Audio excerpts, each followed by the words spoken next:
Hello, how are you doing, my friends? Thank you for tuning in to another video. It's been a long time coming, and I finally sat down to do this. So I want to talk today about what I learned. Five things I learned in my first year as a pastor. So let's get to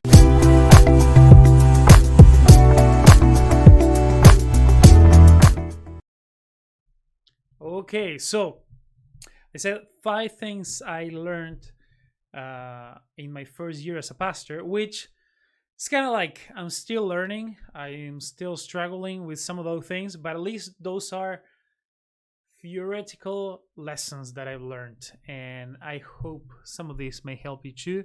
Either if you are a pastor or not, that's fine. So, number one, the first thing is that being a good preacher slash good communicator does not make you a good pastor. Hey, congratulations, you just said the most obvious thing ever, I know. But until you're a pastor, you can think that that's most of it, and it is a very important part of it, but definitely not most of it. We could say that teaching is one of the most important parts of the role of being a pastor, but that does not make you automatically a good pastor. And it was even weird for me. I don't want to spend much time in every single point because I want to make this short. But one of the reasons that they called me to go there to this church is because like the people who recommended me, strangely enough, did not know me very well.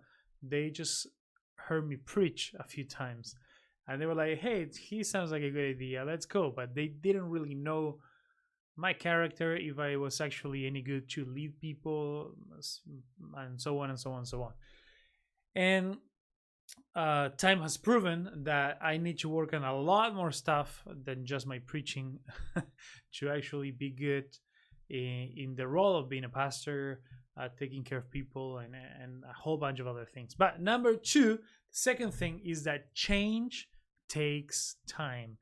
When you just arrive in a church, small church, you see the situation our church was in, that they didn't have a pastor for quite a long time, and you see that everything is kind of quiet. You think, okay, we're gonna get there, we're gonna bring a lot of energy, and we're gonna preach the word, and like everything's gonna change. Revival is gonna come here, and yeah, maybe sometimes God kind of do that when He wants, but most of the time, what usually tends to happen is that change takes a lot of time, especially the first few changes, the things that get the ball rolling. Is that the thing? That's usually what takes the most amount of work. Um, and for me, yeah, it's kind of hard for me to see because I'm a very negative person in the sense that I do not concentrate in the good part. 10 good things can happen and one bad thing can happen, and I will concentrate on the thing that didn't work out. So a lot of good stuff has happened, but definitely a year later, I expected the church to be, I don't know, triple, quadruple the size. And that has not happened. Thanks be to God, like quite a few more people have joined in. A few people that had left the church previously had come back, but still, there's a lot of stuff to work through.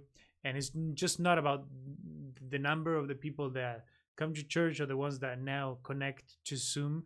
There's a lot of work to be done in like these the few people that we have. There's a lot of work to do there, and that takes a lot of time because it also took and still takes a lot of time in our lives.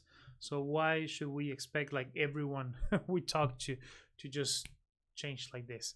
Yeah, Christian life is a walk, is a process, is following Jesus, and most of the time that takes a lot of time. So number three, it's not about that. This was one of my biggest lessons, or the like a banner that I had to repeat to myself over and over again. This has a lot to do with humility, and it's not about what God can do through me, but it's more about what God wants to do in me. And if you are serving in any capacity, this is always the case. It's not about what we feel we can do, what we can produce, how productive we can be, how many people we can, whatever. Is more about the transformation that God wants to do in us. And being in ministry, we think that we're more, it's going to be more about what we can do for people and for God. But we should take it as a privilege, the fact that we have more time and a bigger responsibility to work in ourselves and to really work in our character. So when we are in front of people, we're not being hypocrites, and we're actually living out the stuff that we're preaching. But yeah, that takes a lot of work, sometimes tears and a lot of frustration. But God wants to work more in us than the stuff that He will want to do through us. And lastly, no, not lastly, number 4, people expect you to lead. Number 4, people expect you and expected me to lead. This is my first time being a pastor, and most of the places where I grew up in a church context, it was all like this kind of subtext was there that like if you're humble, you never really try to have too much initiative. You're like all waiting for people to tell you what to do and be submissive, which there's a kind of a point to that, like well, whatever, like, grace and not black and white. But the thing is that it was very hard for me, like never having actually someone who pushed me to lead and to have like initiative and so on and so on. Walking into this role, like all I say, okay, let's do this together. What do you guys think? Should we do this? Do you guys agree? And so on and so on. And I thought like, oh, people are gonna love this because they're gonna say, hey, the pastor really wants everyone to have a voice and participate and so on and so on and so on. But in reality, most people are like, hey, you tell me what to do. You are the pastor. We trust you, or we want to trust you to lead us. And it takes a lot of time, and I'm still working in this, that people are not going to be like, hey, oh, who does this guy think he is? No, like they know. In my case, they voted for me to be a pastor. So they're okay with me coming in and saying, hey, this is what we're going to do. I'm going to teach about this. We're going to make this activity, this decision, so on and so on. There is a point to actually keeping like communications open, and I still ask people what they think and whatever. But yeah, like trust that if you're in a position of leadership, people actually like when leaders act as leaders. So that's fine.